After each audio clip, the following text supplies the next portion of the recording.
大家好，这里是看的说，我们今天的话题仍然是咖啡因。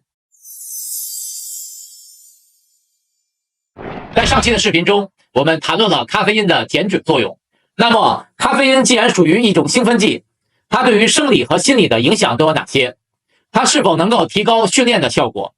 你需要喝咖啡，还是需要单独购买？本期视频我将谈论这些问题，并且在视频最后，我将告诉大家一个关于咖啡因的负面消息，并提供给你解决方案。让我们开始吧。首先，我们来了解一下咖啡因作为一种兴奋剂是如何影响身体运动表现的。第一，咖啡因通过影响中枢系统来降低训练者在运动中的感知劳累率。具体来说，咖啡因在大脑中阻止了腺苷与其受体的结合，腺苷会抑制神经活动，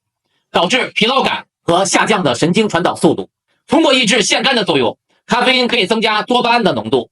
多巴胺是一种与愉悦感和注意力相关的神经递质，因此有助于减少训练者对疲劳的感知，让人能够在高强度和长时间的运动中表现得更好。第二，咖啡因还能够增加肾上腺素的分泌。肾上腺素能够提高心率，增加肌肉和心脏的血流量，并释放储存在肌肉和肝脏中的糖原，提供额外的能量。所以，咖啡因无论是对无氧还是有氧运动都有促进的作用。鉴于频道大多数的观众都是做抗阻力训练的小伙伴，我们就从无氧训练聊起。无氧训练的功能系统是磷酸源和糖酵解，这两种功能系统涵盖的肌肉训练包含爆发力、力量和肌肉体积训练。在肌肉训练的强度、肌丝滑动学说以及肌酸的视频中，我讲过，高强度训练需要在单位时间内产生更多的 ATP， 而咖啡因就能提供帮助。在运动中，它能增加肌肉中钙离子的浓度，激活更多促进磷酸肌酸分解的磷酸激酶，于是 ATP 和丙酮酸生成的速度和数量就会增加，这对提高肌肉的收缩能力、维持高强度训练有帮助作用。同时，上面说过的提高肾上腺素的分泌，提高了单位时间内肌糖和肝糖的供应，这尤其对肌肉体积训练者来说是重大的利好消息。研究表明，按照每公斤体重摄取6毫克的咖啡因，力量和爆发力的运动表现提高了 20%， 短跑运动员的平均成绩提高了 6.5%， 举重运动员的平均成绩提高了 9.5%， 感知疲劳率下降了 6%。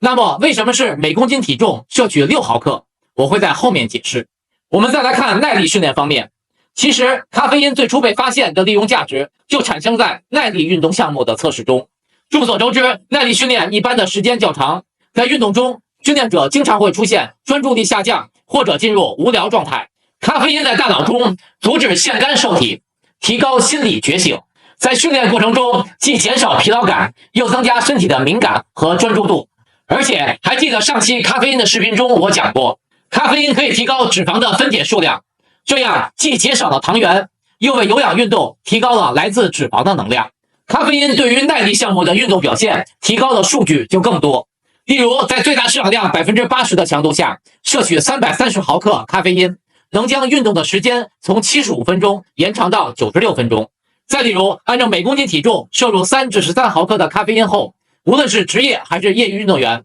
高强度耐力的运动表现可以提高 20% 到 50%。既然摄取咖啡因对于无氧和有氧训练都有促进作用，那么该补充多少咖啡因才合适呢？有相关的研究显示，给运动员分别按照每公斤体重摄入3至15毫克的咖啡因，60分钟以后，对比服用安慰剂的运动员，在最大摄氧量 80% 到90% 的强度下运动40到77分钟，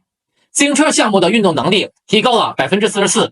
而跑步项目的运动能力提高了 51%。 要注意的是，当每公斤体重超过9毫克时，有些运动员会出现身体不适的情况，例如头晕、头痛、失眠以及胃肠道不适等情况。而且有些运动员的运动成绩也会在9毫克的这个数值上出现下降的显示。我要插一句，头晕、头痛、失眠以及胃肠道不适就是过度摄取咖啡因的副作用。继续刚才的话题，在6毫克摄取时，所有这些现象基本没有发生。所以结论是，按照每公斤体重摄取6毫克的咖啡因，对于大多数人来说是安全和有效的。如果是一个体重70公斤的人，每次摄取咖啡因的数量就是420毫克。现在我把星巴克销售的常见的几款产品的咖啡因列表出来，通过这些数据，你就知道了，为了提升运动能力，你应该喝几杯咖啡了。